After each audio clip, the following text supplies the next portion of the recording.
Okay, let's dive into 3 of the most common verbs in English: have, take, and pay. Now, I know they seem simple, but come on, they can be a real headache for so many of us learning the language. Why is that? Well, stick around because that's exactly what we're going to figure out today. Have you ever just stopped and thought about this? Like, why do we say it that way?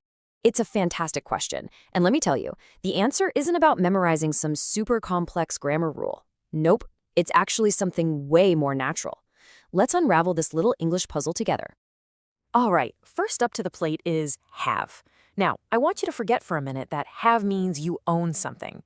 In this context, have is all about experiences, events, and feelings. It's about things that kind of happen to you, or things you find yourself in the middle of. Just take a look at these examples here. You don't do an argument, right? No, you have an argument. It's this event you're a part of. And it's the exact same idea with having a conversation or having a dream. These are all experiences. Think about when you say, let's have a break. You're not building a break. You're experiencing a period of rest. See? It's all about the experience. Okay, so if have is for experiencing things, then where does take fit in? Well, take is our verb of action. It's all about being proactive, initiating something, making a conscious choice. When you use take, you are the one making it happen. You know, the best way to really see this work is to look at it in the wild.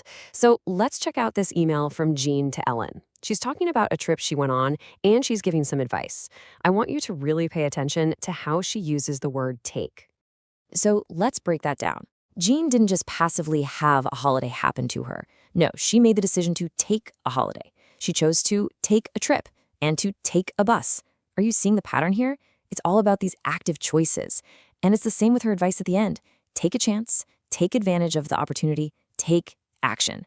Every single one is a call to get up and do something. And finally, let's talk about pay. Now, I know exactly what you're thinking. Money. But some of its most common uses have absolutely nothing to do with cash. The real key to understanding pay is direction. It's about directing your focus, your words, or even your respect towards something or someone. These examples make it crystal clear. When you pay attention, you are literally directing your focus. When you pay someone a compliment, you're directing kind words their way. And when you pay respects, you're directing a feeling of honor and admiration. It's all about that focused, intentional direction. So we've seen how these verbs work, but that still leaves the million-dollar question. Why? Why these specific words together? Well, the answer is a really simple but powerful idea that is going to unlock so much about how English really works. This is the secret to sounding more natural. And here it is. The secret is something called strong collocations. It's a pretty simple idea when you get down to it. Some words in English are just natural partners. They have this really strong, predictable connection. Think of them like word teams that always play together. Having a conversation, take and a chance, pay and attention. It's not really about grammar. It's about learning which words are best friends. And you know what? This isn't just about our 3 verbs today. Oh no, lots of common verbs form these kinds of powerful partnerships.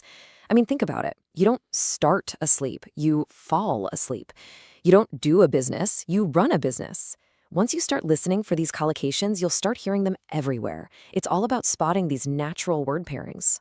You know, the absolute best way to make these phrases stick is to actually use them. So here's my little challenge to you. Pick just one new phrase from today's explainer. Maybe it's take an interest in something or pay someone a compliment, and just try to use it in a conversation. Go on, give it a shot. You'll be really surprised how quickly it starts to feel like a natural part of your vocabulary.